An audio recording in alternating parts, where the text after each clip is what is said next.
EA, and today I will be talking to you about access rights.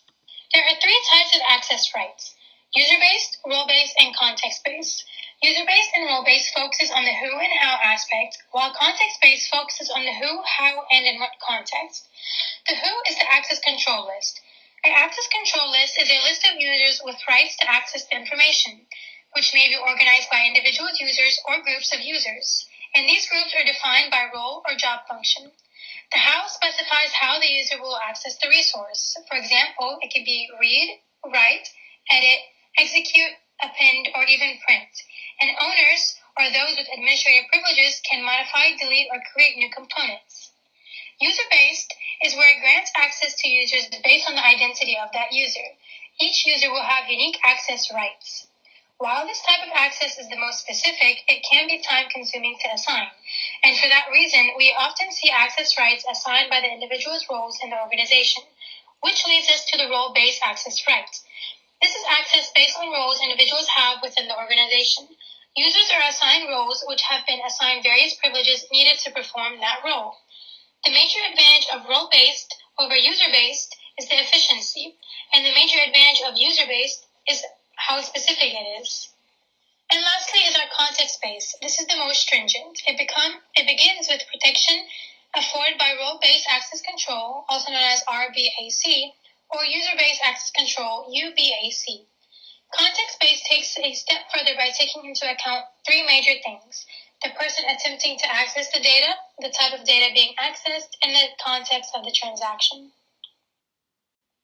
Next, I will talk about authentication.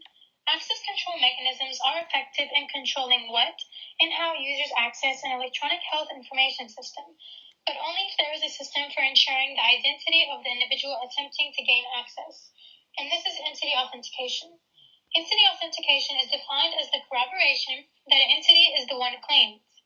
This means the computer reads a predetermined set of criteria to determine if the user is who he or she claims to be.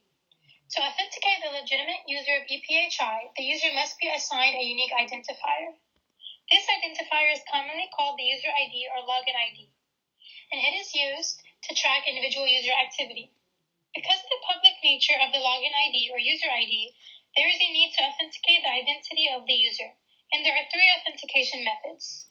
One of them is something you know, such as a password or personal identification number, something you have, such as an ATM card or a secure token, and lastly, it's something you are, such as a biometric identifier, for example, a fingerprint, voice scan, or iris or retinal scan. How do we know what we're implementing is secure? Well, combining a username with one of the authentication methods mentioned in the previous slides becomes a single-factor authentication. Single-factor authentication is the most commonly used method for controlling access to an electronic information system through the combination of user ID and passwords. Although single-factor authentication that is based on these user ID and passwords are the least secure form of protecting information from unauthorized access. Combination of two of the authentication mechanisms constitutes a two-factor system, and this is what is most likely recommended.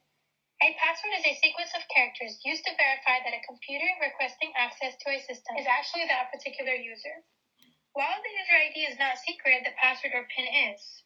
Although passwords are generally stored in a encrypted form, software programs exist that can identify an unknown or forgotten password for legitimate purposes.